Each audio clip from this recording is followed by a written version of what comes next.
अस्सलाम वालेकुम and welcome to my channel. I hope you all are doing good.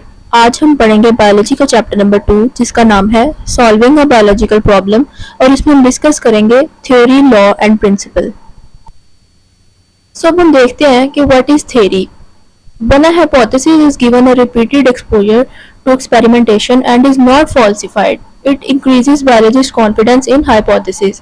यानी जैसा कि हमने पहले डिस्कस किया कि हाइपोथेसिस जो है एक स्टेटमेंट होती है जो कि बाद में फॉल्स भी हो सकती है और करेक्ट भी हो सकती है। तो अगर तो एक हाइपोथेसिस जिस पे बार बार एक्सपेरिमेंट किया जाए और वो हमेशा करेक्ट ही साबित होती है तो वो बायोलॉजिस्ट का एक कॉन्फिडेंस बढ़ जाता है अपनी हाइपोथेसिस के ऊपर कि जो भी मैंने ऑब्जर्व किया है वो ठीक है और जो मैंने हाइपोथेसिस दी है वो भी करेक्ट ही है। तो जब बार बार उस पर एक्सपेरिमेंट किया जाता है वो कभी भी रिजेक्ट नहीं होती हाइपोथेसिस। सो ऐसी हाइपोथेसिस जो कि बार बार टेस्ट की जाती है और कभी भी रिजेक्ट नहीं होती उसको हम कहते हैं थ्योरी। जो थ्योरी होती है उसको सपोर्ट किया जाता है एक खास एविडेंस के साथ। वो एविडेंस जो है वो हमेशा एक्सपेरिमेंट की फॉर्म में होती है। अगर इसकी एग्जांपल की बात की जाए तो थ्योरी की जो बेस्ट एग्जांपल है वो है सेल थ्योरी। सेल थ्योरी जो है ये हम नेक्स्ट चैप्टर्स में डिस्कस करेंगे। लॉ और प्रिंसिपल। तो जब एक थ्योरी पेश हो जाती है और उसको बार बार टेस्ट करने के बाद वो प्रूफ होती है लेकिन फिर भी साइंटिस्ट जो हैं वो हार नहीं मानते और उस थ्योरी को गलत साबित करने के लिए काफ़ी ज़्यादा एक्सपेरिमेंट्स जो है वो करते हैं। लेकिन अगर किसी पॉइंट पे आकर जो थ्योरी है वो गलत साबित हो जाए तो वो रिजेक्ट हो जाती है। लेकिन अगर कोई भी थ्योरी जो है वो बार बार टेस्ट करने के बावजूद भी गलत साबित नहीं होती तो वो लॉ और या प्रिंसिपल की शक्ल इख्तियार करती है। If a theory survives such doubtful approach and continues to be supported by experimental evidence, it becomes a law or principle।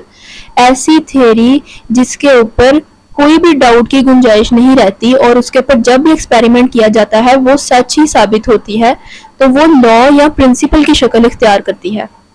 A scientific law is a uniform or constant fact of nature।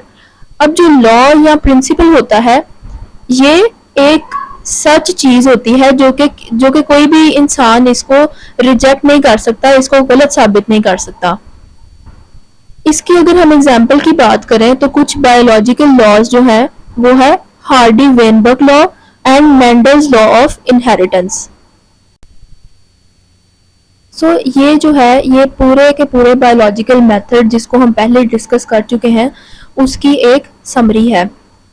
सबसे पहले biological problem arise होती है, उसको observe किया जाता है senses के साथ और ऑब्जर्वेशन भी 2 टाइप्स की होती है, क्वांटिटेटिव और क्वालिटेटिव। उसके बाद एक हाइपोथेसिस की स्टेटमेंट बनाई जाती है। अगर तो वो सेंस बनाती है तो फिर एक डिडक्शन की स्टेटमेंट बनाई जाती है इफ एंड देन लॉजिक को यूज करके। उसके बाद एक्सपेरिमेंट किए जाते हैं। अब एक्सपेरिमेंट करते हुए 2 टाइप्स के ग्रुप्स बनाए जाते हैं, एक होता है कंट्रोल ग्रुप और एक होता है एक्सपेरिमेंटल ग्रुप। एक्सपेरिमेंटल ग्रुप तो वो होता है जिसके ऊपर एक्सपेरिमेंट किया जा रहा होता है, जबकि कंट्रोल ग्रुप वो होता है जिसके साथ एक्सपेरिमेंटल ग्रुप को कंपेयर किया जाता है। एक्सपेरिमेंट के बाद जो है समराइजेशन ऑफ रिजल्ट्स होती है। रिजल्ट्स के बाद उन जो भी एक्सपेरिमेंट का जो भी रिजल्ट होता है उसको प्रूव किया जाता है और रिपोर्ट किया जाता है रिजल्ट को। रिपोर्टिंग ऑफ रिजल्ट्स के बाद उसके ऊपर मजीद सेमिनार्स और डिस्कशंस होती हैं तो फिर हाइपोथेसिस जो है वो ट्रू साबित होती है और उसकी फर्दर टेस्टिंग जब होती है तो वो थ्योरी की शक्ल इख्तियार करती है। जब थ्योरी जो है उसके ऊपर फर्दर टेस्टिंग की जाती है और वो गलत साबित नहीं होती तो वो लॉ या प्रिंसिपल की शक्ल इख्तियार कर लेती है।